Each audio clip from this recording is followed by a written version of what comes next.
My God, I hate drugs. Ano yung naging parang gateway para gumanda ang buhay ninyo?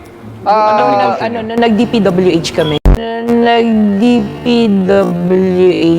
kami.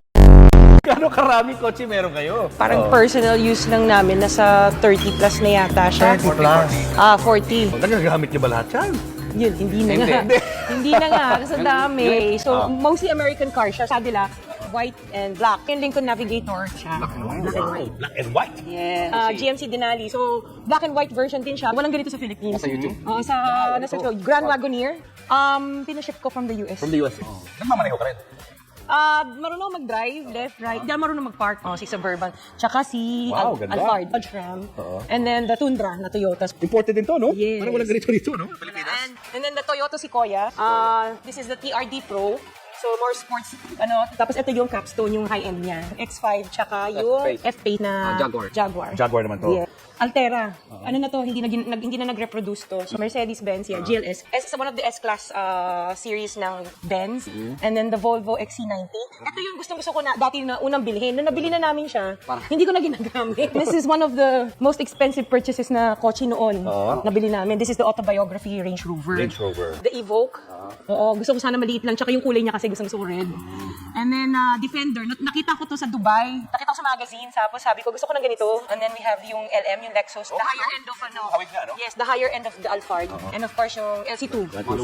Yeah. And then sabi ko, gusto ko ng Artista van. So, yung Savannah, nagpahanap talaga ako yung Artista van. So, GMC siya. Unang bili namin ng white na Cadillac, dumating tong Ford Bronco. Binalik to. So, this is one of the first editions of the Ford Bronco. So, yung Benz GLE. Tapos, ito yung X7. Nung lumabas siya, bumili kami kaagad. Tapos, we have yung Sprinter. Isang Artista van din siya. Showbiz na showbiz. Artista ba naman? Ito naman, the Gladiator. This is my son's car birthday gift namin sa kanya to. Ito, This is the Porsche, yes.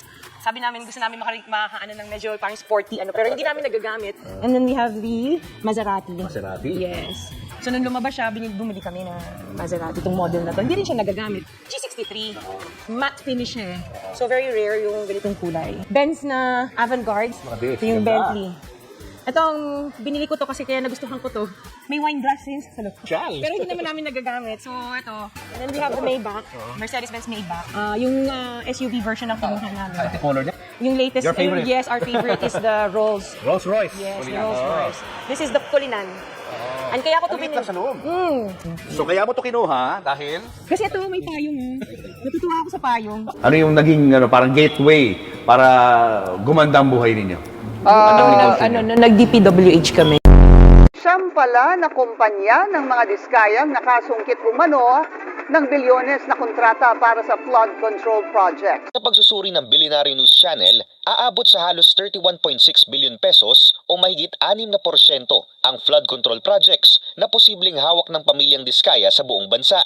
My God, I hate drugs.